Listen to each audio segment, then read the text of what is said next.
Good afternoon po sa inyo lahat. Kumusta kayo? Si Ate Rose ulit ito sa Lutong Manyaman. Narito po ako ngayon sa Lane. Baka makita nyo, iba na naman ang ating kitchen. Narito po ako sa anak ko. Di ba sabi ko sa inyo, magbabakasyon ako ng ilang buwan sa Lane. Kasi bakasyon ng anak ko, sasamahan ko muna siya. Kaya saka na ako babalik sa Dubai. Ibang kusina ang makikita nyo ngayon. Ibagatid po ako sa inyo ng merienda natin, yung lelot balatong sa Kapampangan. Sa Tagalog naman ay ginataang munggo, yung sinusunod po na munggo. Napaka-tamlay po ng panahon ngayon, napaka-kulimlim dito sa Lane, ewan ko lang sa Dubai. Mula umaga, makulimlim, kaya gusto namin sumayaraw. Sabi ng anak ko, magluto tayo ng munggo. Maglelot balatong tayo para tayo sumaya.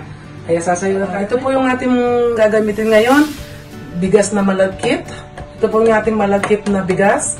Gagamit po tayo ng kamote. Kamoteng baging yan.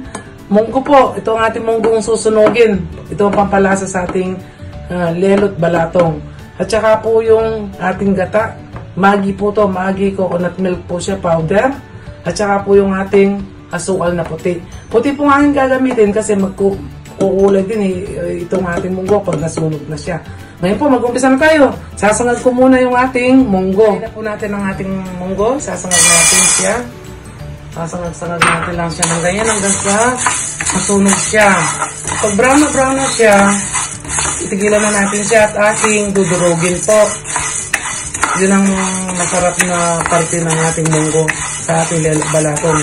Tumalasahan mo yung tutong kung tawagin sa ibang sa mga Tagalog yata yun. Lalagay po natin ito kasi malapit ng masunog. Lalagay ko na po yung ating tubig. Ayan po. Dadagdag na lang tayo mamaya kung kulang. Ayan po. Malapit na siya. Brown na siya. Nagka-brown na. Kailangan umitin pa siya ng bangkit. Ayan po. Tignan nila na at mga pag-merienda na tayo.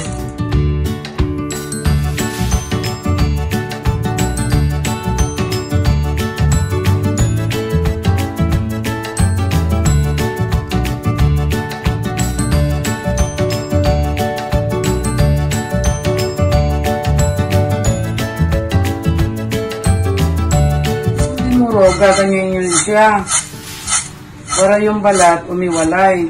Ayan po, tatapon natin yan kasi po pag sinama natin yan doon, pangit po ang tigas, masasamid kayo. Mas maganda nga talaga kung may bilaho tayo.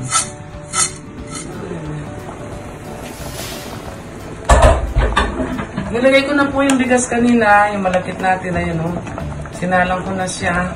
Ngayon, sasabay na rin po natin ang ating sinunog na munggo. Inugasan ko po siya para mawala yung kanyang durog-durog. Ayan po siya.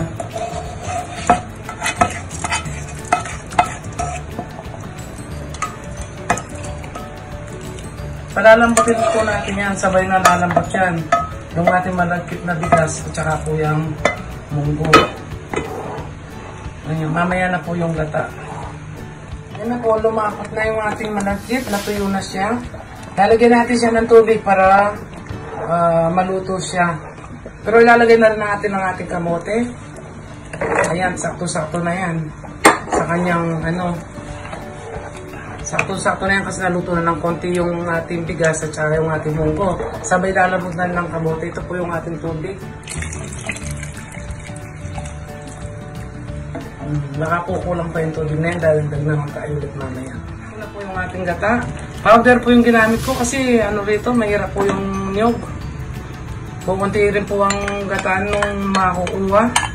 Kaya mas gusto ko po itong magi. Ayan po siya. Nalabot po yung malagkit natin, di pa po siya masyado luto. Nilagay ko na po itong ating gata para mas maluto siya. Ayan. Mamaya na po yung asukal. Pag malapit na siya talagang maluto. Ayan po. Mamaya po matutuyo na yan. Para makapag-merienda na tayo. Ayan po, medyo malapot na. Medyo na yan, luto-luto na yung kanin. Naluluto na, tsaka yung kamote. Kaya nalalagyan na natin siya ng ilalagay na natin ng asukal. Pero paglagay natin ng asukal, mga 10 minutes pa. Kasi para madurog yung ating asukal. Ayan po, halu-haluan lang ng ganyan. Haluin lang natin. Hindi na, sa amin, nung maliliit kami, ginagamit ng nanay ko brown sugar. Eh kaso masyado na pong brown yun eh. Nagmumukha na siyang biko. Kaya puti na lang ang nilagay ko. Yung white sugar na lang po. Ayan. Dahil po nilagyan natin ng asukal, medyo nagsabaw na naman siya. Ayan po. 10 minutes na lang. Kakain na tayo. Ayan po, luto na. Pwede na po natin tayong kumain, no? Ayan ang ating kamote. Tama-tama lang po siya, di siya nadurog, oh. Ayan po siya. Sasaya na tayo ngayon. Kahit makulimlim, kakain na tayo ng munggo. Pag malungkot, kumain ng lelot balatong para sumaya.